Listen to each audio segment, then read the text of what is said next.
Did you know that St. Luke's University Health Network, based in the Lehigh Valley, Pennsylvania, has been recognized by the U.S. government as the highest performing health system in the United States for quality? You heard right. St. Luke's #1 recognition affirms our status as the top leader among the most respected healthcare providers in the nation, including Houston Methodist and the Mayo Clinic.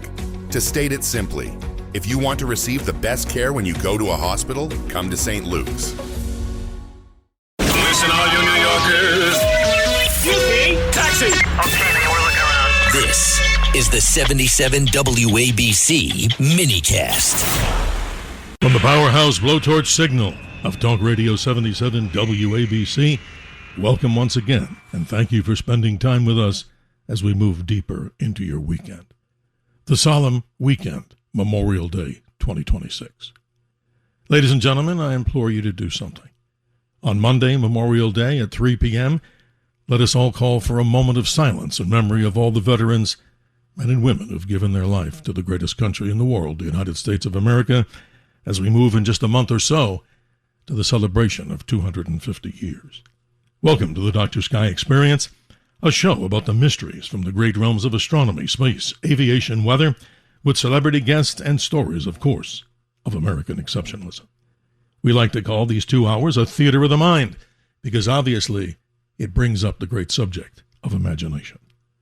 A show where you can actually learn something new each week is our primary goal, with critical thinking and with dialogue. And we appreciate everybody out there, and especially to all those who work the midnight shift, live alone, drive the trucks, police, first responders, hospital workers, etc. Welcome to the Dr. Sky Experience. Get in early on the conversation at 1-800-848-9222 or simply 1-800-848-WABC, of course. And while you're at it, why not download the WABC app? Makes the listening and learning experience even quicker, and we certainly appreciate that. But I'd like to thank our helmsmen, ladies and gentlemen, primarily Bill and Vinny, navigating this powerful signal across the void of the universe, a radio station that's been in existence for what? Some 105 years, heard in 178 countries, all 50 states, and I'm sure you'll be pleased with some of the new things that you'll be hearing on this radio station, and in my world especially. We talk about broadcasting out into the deep cosmos. Tonight's adventure, as we continue on the Dr. Sky Experience, another edition with a regular friend of ours of the radio show, Tom Harris, the Executive Director of the International Climate Science Coalition, talking about what's the latest in the news world, many great revelations about what's happening in climate science, and who better to go to than he. Mr. Harris lives and works in Ottawa, Ontario, Canada. He has 30 years' experience as a mechanical engineer, project manager, science and technology communications professional, and a technical trainer. He was science and technology advisor to former opposition senior environment critic in Canada's Parliament from 2006 to 2008.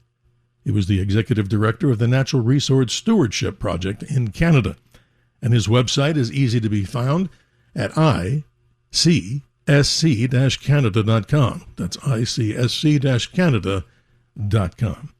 A hearty welcome to you, Tom Harris, as we here in America mark the solemn weekend of Memorial Day. Thank you for joining us from your home in Canada. How are you? I'm great. Having just watched the launch of the latest Starship, it was quite an exciting launch, that's for sure. It sure is, and I want to do a little mixed bag on this radio show just to let the audience know that with your background and the subject matter that many people expect to hear on the Dr. Sky Experience, we're going to go later and journey into this launch. If you haven't seen it by now, it's all over YouTube and all other the broadcast channels, and of course, in the vivid, beautiful 8K that you can see on many TV stations, or maybe even in your 100-inch TV. But you know what I think, Tom? That's going to take the valuation and make more credence of SpaceX's $1.75 trillion IPO valuation. I guess something's coming up, in about a month or so that they're going to go public. Is that pretty an accurate statement? Geez, I don't know. That sounds like something we've got to get in on, though, because they're doing great. If they get the NASA contract to actually provide the lunar lander, and it looks like they have a really good chance of it based on today's launch, yeah, they're going to be a very profitable company, that's for sure. And Elon will be even more the richest person on Earth. Absolutely. maybe the first trillionaire, at least in modern times, because if we look at the most, the wealthiest person ever to exist, it goes back, I think, thousands of years ago when allegedly, and I don't have the name in front of me, the individual had much in the way of gold and silver, which, of course, is still a valuable commodity to so many people. Oh, for sure. I guess that was Midas. With the golden touch. King Midas, yeah. Absolutely. But we're going to go into other areas, too, on the radio show with your experience and your comment. Naturally, everybody's been hearing about the UFO and UAP situation. And to be very frank with you, some are tired of hearing about this, but hold the phone, ladies and gentlemen. Don't change that dial, because we're going to delve into this in a little bit and talk about some of the newest revelations out there, fact or fiction, and so many other things. And also, I know you probably know this also, Tom, NASA's SpaceX booster, one of the booster rockets from a rocket that launched a few years ago, is being intentionally launched and crashed into the moon, will be intentionally sent and crashed into the moon by August the 5th. And that's something of interest to many people. You may wonder, why are they going to do that? And so many of the other stories. And how about this? In the space world, and we'll continue on with climate, because remember, in my humble opinion, and I'm sure Tom would agree, all weather comes from the sun. Get set, ladies and gentlemen, for a massive sunspot group soon to emerge from the left edge of the sun as the sun rotates it into view. This is one of the largest, late in the game for solar cycle 25, but who knows what will happen there. But Tom Harris, let's continue to talk about the subjects that we normally talk about here. And by the way, if you have an interest, ladies and gentlemen, in seeing any guests that we might be able to get, we can't guarantee them all, or if you have an email, pro or con on anything we talk about here, my personal email here, and proud to report it, is just DRSKY, Dr. Sky, at, of course, WABCradio.com. There's an interesting article, Tom, circulating around the world, and the tagline goes like this: scientists no longer believe the most apocalyptic climate scenario will actually happen. Take us down the road on that, because I was texted that particular article about a week or two ago, and I'm fascinated to hear your perspective on this as we open our minds on this subject. Yeah, early in the 2000s, there was a representative concentration pathway, they call them. These are scenarios that they forecast what will greenhouse gases do in the future if they have certain kinds of development. And this one, which was called RCP, which is Representative Concentration Pathway, it was called RCP 8.5. And it was highly unrealistic. It forecast a 500% increase in coal use, for example. It forecast that the population of the world, not until the year 2100, it forecast that the population of the world would be 12 billion in 2100. Now they're saying it'll probably be about 10.3 billion. Okay. But what's happened is that none of their forecasts in the first quarter of the 21st century have come true. For it to meet a 500% rise by the year 2100, we would have had to increase our coal use in this first 26 years. We'd have had to increase it by about 100%. In fact, it only increased by about 10%. And of course, the population is not increasing as fast. So it turns out this scenario, which is called RCP 8.5, was used in tens of thousands of research papers, okay, which then translated into many thousands of headlines and scary news, policies by government all over the world, and they're now saying, no, it's totally implausible. We haven't been increasing our coal use like that. We haven't been increasing our population like that. The whole thing is built on sand, because that was the business as usual. I mean, today they're calling it the most extreme scenario, but if you actually look at, 20 or 15 years ago, you find that they were treating it as a business as usual scenario, and that led to all the exciting headlines that tell us about massive temperature changes up to 10 degrees Fahrenheit, for example. That was what was supposed to happen. Now they're saying with the more likely scenarios, they call them CMIP7 medium, we're talking about less than half as much warming. So suddenly, the forecasts they had are ridiculous. We knew they were ridiculous in the first place, but of course the media loved it because it allowed them to forecast a 10-degree Fahrenheit warming. But now they're saying it's going to be less than half of that. Interesting. Well, ladies and gentlemen, what we do here on the Dr. Sky Experience is we throw out a question or comment, and we want to see how you respond to it. So basically, in the generic sense, your opinion on the whole climate situation, fact or fiction from your perspectives. And I think locally, Tom. This is interesting. So many people are so concerned. There's a big political issue. Electric and gas and those rates that people are paying. Some are just unbelievable. And as we depend more on electric vehicles, as some people might depend on, and the production and these building of AI data centers, as we've talked about with other great guests, I wonder what you, ladies and gentlemen, think about this. Because, again, it may hit your pocketbook if things go in a different direction. And we're here with Tom Harris of the International Climate Science Coalition to answer those questions. But to get into the theater of the mind, our number, as always, 1-800-848-9222. So, many of the alarmists out there that may be clamoring for all these changes, and again, I have respect if you disagree with the topic, or at least what our special guest is saying. The global temperature rise of 1. We would love to be able to have that in a conversation. So, Tom, can you continue on that particular story? Because I find it interesting, because so many times in the past few years, it's been climate change, climate change, climate change. We all better worry because it's all human-caused, or mostly human-caused. Continue and respond to this. This is interesting.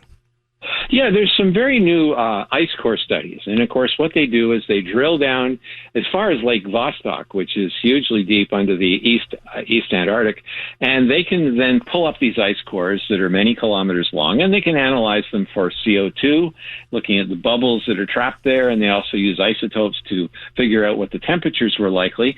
And so they had two of these particular ice cores. One was 420,000 years, and the other was 800,000 years.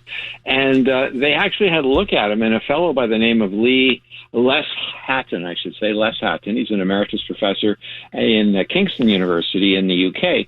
He actually looked at the last 10,000 years. Let's see, is it 10,000? No, it's 20,000. That's right. He looked at the last 200 centuries. And what he found was quite interesting. He found that 16% of them, in other words, 32 centuries, actually had the same amount of warming or more warming than we've had in the past century. And, it's interesting because he points out that, look, we're told that not only is this unusual, it's caused by greenhouse gases, but that doesn't make any sense. So he wrote a paper, and it's interesting because he's an emeritus professor, so they can't fire him. He's already finished his career.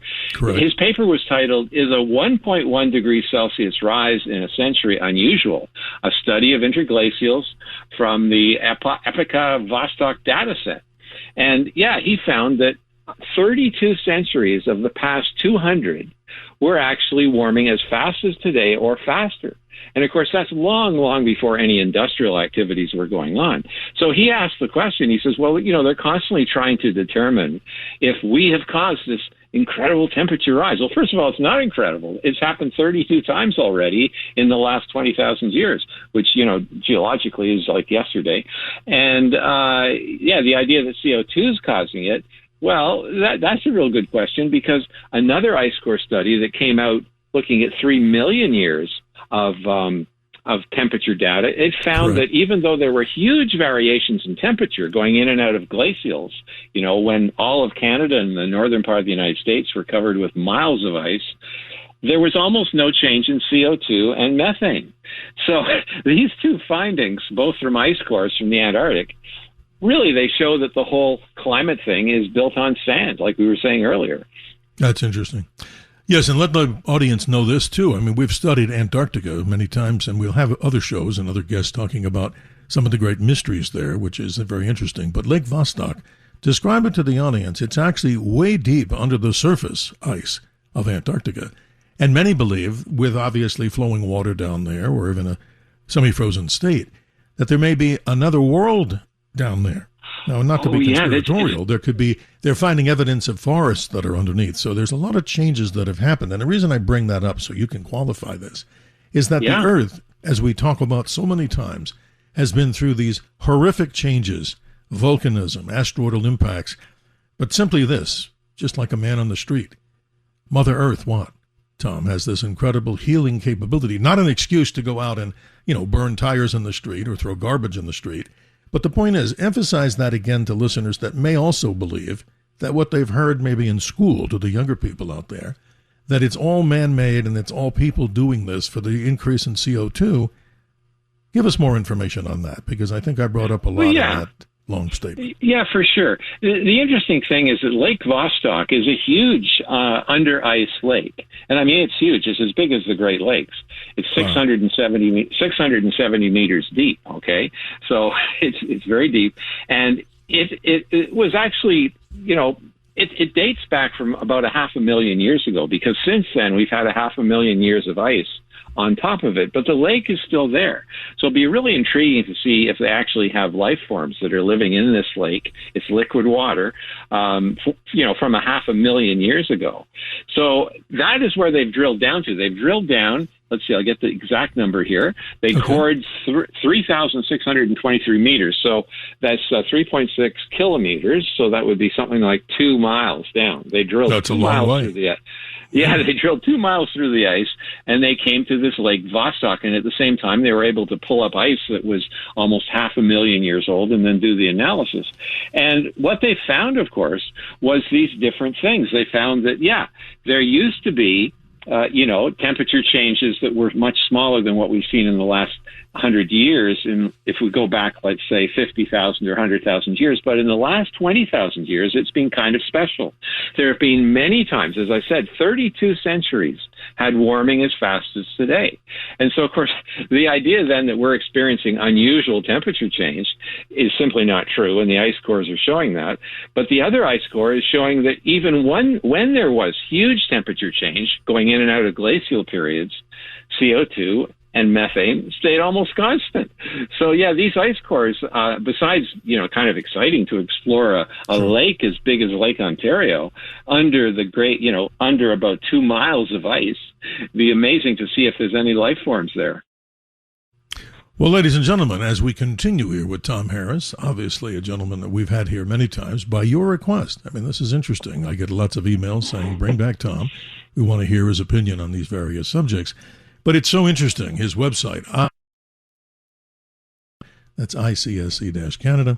I got to ask this from the personal side. What got you interested in this subject and when? Because, you know, it's not every day that I speak with somebody that has so much information on so many things, but you're fair, you're nonpartisan, and I like that. When did you get started in all this? Just tell us.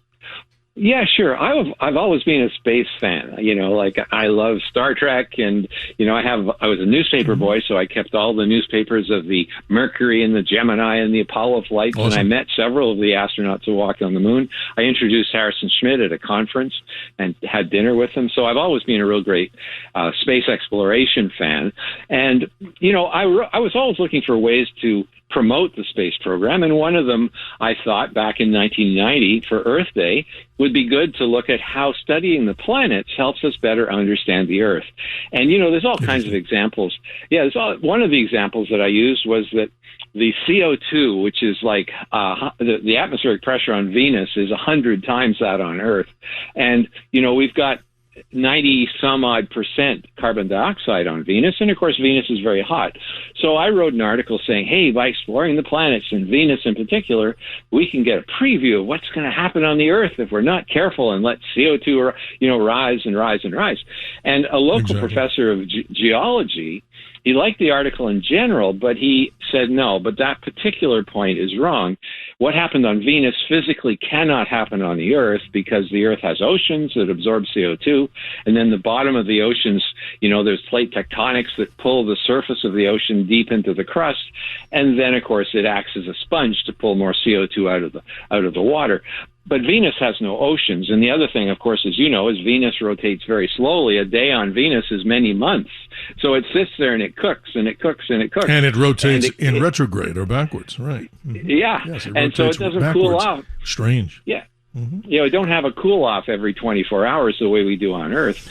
So, yeah, Venus has got lots of reasons why it's hot. And he said, you know, but the CO2 issue, it was a contributor to Venus's warming, but what happened on Venus cannot happen on the Earth. And he explained why with respect to the oceans and that sort of thing. And I thought, well, who's this right-wing climate change denier? You know, and so he invited me into his lab at Carleton University, and he showed me the geologic history that he had been finding, where, in fact, CO2, carbon dioxide, which is supposed to be this terrible greenhouse gas, it was not correlated at all with temperature over the geologic geologic record.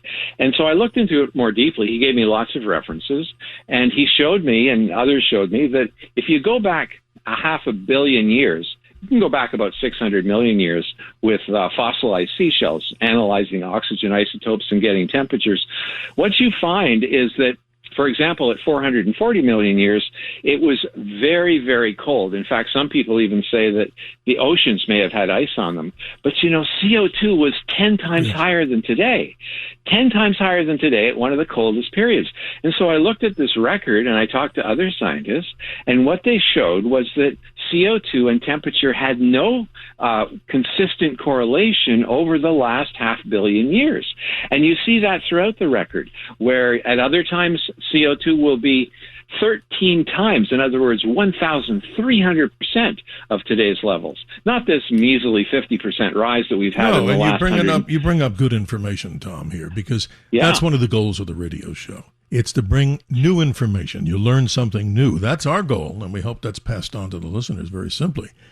But when we talk about things quite in the opposite, 180-degree spectral change, when Ben Franklin said, as far as our country not being a democracy per se, but a republic, and his quote, many people may know, a republic if you can keep it, but simply this, a planet if you can keep it. And why not? Because if you look at the statistical information that our special guest is giving here, we'd love to hear if there's people that are on the contrarian side on this, and base your information what we like to do when you get into the theater of the mind. Get your best opportunity to get to that microphone, and you can do that by calling 1-800-848-9222, 1-800-848-9222, to get in on the conversation, because, Tom, this is interesting. The audience out there, we pose this question. The climate situation, fact or fiction, how will it affect your pocketbook? And more recently, more and more people, Tom, here in the United States that I talk to, maybe in Canada also, outrageous electric rates that people are getting and experiencing, gas and other things. And maybe some of the things like solar and wind power are not doing anywhere near what they should. That's an interesting subject here. But really quickly, before we go to the hard break, we got about a minute and a half, and I'd like you to carry this torch beyond that. Leah Zeldin, EPA Administrator, you mentioned in your last conversation with us that he broke some interesting news that kind of broke the chains of all the subject matter when there was a lot of climate denialism going on around the world. He brought something from the Trump administration right to the forefront. What was it in about a minute and a half? Well, yeah, and what they're doing is they're rescinding the endangerment finding. Is that what you're talking about? Because that is, in fact, that's a very major thing. You see, I was asked the other day in an interview, what did I think was the origin of the climate scare to the degree it's gone today, which is really berserk. I mean, we're spending $5 billion a day on climate finance. It has really gone out of control. And the conclusion I came to is it really started in 2015. I mean, it started before that with Al Gore, but really hit hard in 2015 when Obama, actually, his administration brought in the endangerment finding, and they declared carbon dioxide as a pollutant that could be controlled under the Clean Air Act. Now, Representative Dingell, who actually was one of the originators of the Clean Air Act, he said, no, he said CO2 was never supposed to be controlled as a pollutant. It was to control real pollution like sulfur dioxide, nitrous oxide, lead, mercury, things like that. But they distorted it by making it a pollutant that could be controlled under the Clean Air Act, and that led to a massive change in everything from your stove and that's to an your cars. Interesting story, and I'd like you to continue that. Sorry to cut everybody short on that, but as you know, in time and space, the clock rules here on the Dr. Sky Experience. Your questions and comments, ladies and gentlemen, much appreciated here as we move into Memorial Day weekend. As I said before, wishing each and every one a solemn Memorial Day weekend. Monday, Memorial Day, as many do, 3 p.m., a moment of silence, or any time you have a moment of silence, in memory of all of our veterans, men and women, who gave their lives to the greatest nation on earth, the United States of America. We'll be back with Tom Harris. Your questions and comments on the Dr. Sky Experience. We like to call it a theater of the mind. So now is your chance to go to the snack bar before we continue.